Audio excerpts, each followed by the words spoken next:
दोस्तों, क्या आपने कभी सोचा है कि दुनिया के सबसे बड़े लिखित संविधान को बनाने में पर्दे के पीछे क्या-क्या हुआ? अक्सर सोशल मीडिया पर बहस छिड़ती है। कोई कहता है डॉक्टर अंबेडकर ने इसे अकेले लिखा, तो कोई कहता है उन्होंने तो बस दूसरों के काम को संकलित किया। आज के इस वीडियो में हम किसी भी पक्षपात के बिना ऐतिहासिक दस्तावेजों और खुद बाबा साहब के शब्दों के जरिए इस गुत्थी को सुलझाएंगे। हम जानेंगे बी.एन. राव, प्रेम बिहारी रायजादा और ड्राफ्टिंग कमेटी के उन सदस्यों के बारे में जिनका नाम इतिहास की किताब में कहीं खो गया है। संविधान की नींव रखने वाले व्यक्ति थे सर बी.एन. राव। वे एक प्रसिद्ध न्यायविद थे जिन्हें संविधान सभा का संवैधानिक सलाहकार नियुक्त किया गया था। अक्टूबर 1947 में राव ने संविधान का पहला कच्चा ड्राफ्ट तैयार किया, जिसमें 243 अनुच्छेद और 13 अनुसूचियाँ थीं। उन्होंने दुनिया भर के 60 से ज़्यादा देशों के संविधानों का अध्ययन किया और भारत के लिए एक ढांचा तैयार किया।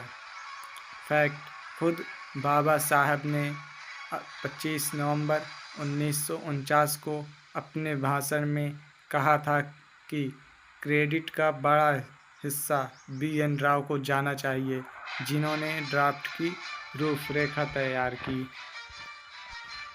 अगर ड्राफ्ट को बी.एन. राव ने बनाया तो भीमराव अंबेडकर को निर्माता क्यों कहते हैं? इसका जवाब है स्क्रूटनी, मतलब बारीकी से जांच।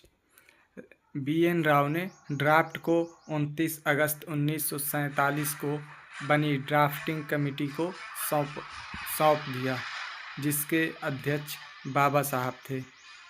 इस कमेटी ने राव के ड्राफ्ट के एक-एक शब्द को बारीकी से जांचा और नए अधिकार जोड़े और उसे भारत की सामाजिक समस्याओं जैसे छुआछूत और भेदभाव के समाधान के रूप में ढाला।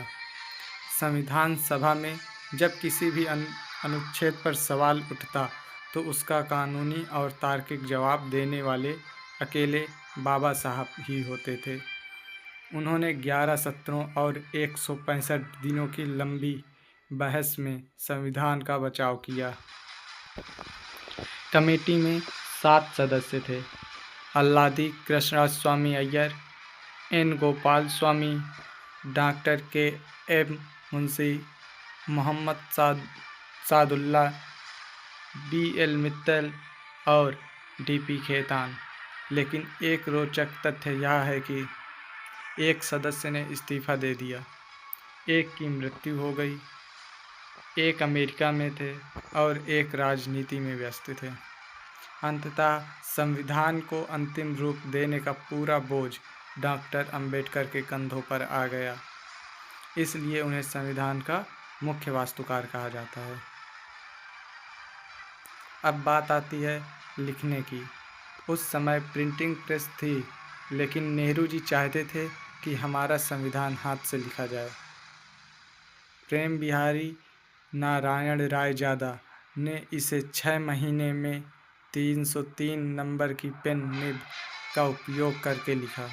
मज़ेदार फैक्ट यह है कि जब उनसे मेहनताना पूछा गया तो उन्होंने कहा, मुझे 1 पैसा नहीं चाहिए, बस हर पन्ने पर मेरा नाम और अंतिम पन्ने पर मेरे दादाजी का नाम हो। तो आसान भाषा में कहें तो दिमाग और विजन डॉक्टर बी.आर. अम्बेडकर का, और कानूनी ढांचा की बात करें तो बी.एन. राव ने, और सुंदर लिखावट प्रेम बिहारी रायजादा, और इसमें सजावट का काम किया नंदलाल बोस और उनकी टीम, जो शांति निकेतन के कलाकार थे। हमारा संविधान किसी एक व्यक्ति की नहीं, बल्कि भारत की सर्वश्रेष्ठ प्रतिभाओं की सामूहिक मेहनत का नतीजा है, जिसका नेतृत्व बाबा साहब ने किया।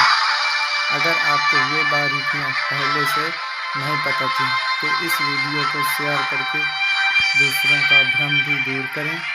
अगली वीडियो आप किस ऐतिहासिक विषय पर देखना चाहते हैं कमेंट में बताएं और वीडियो को लाइक करना ना भूलें।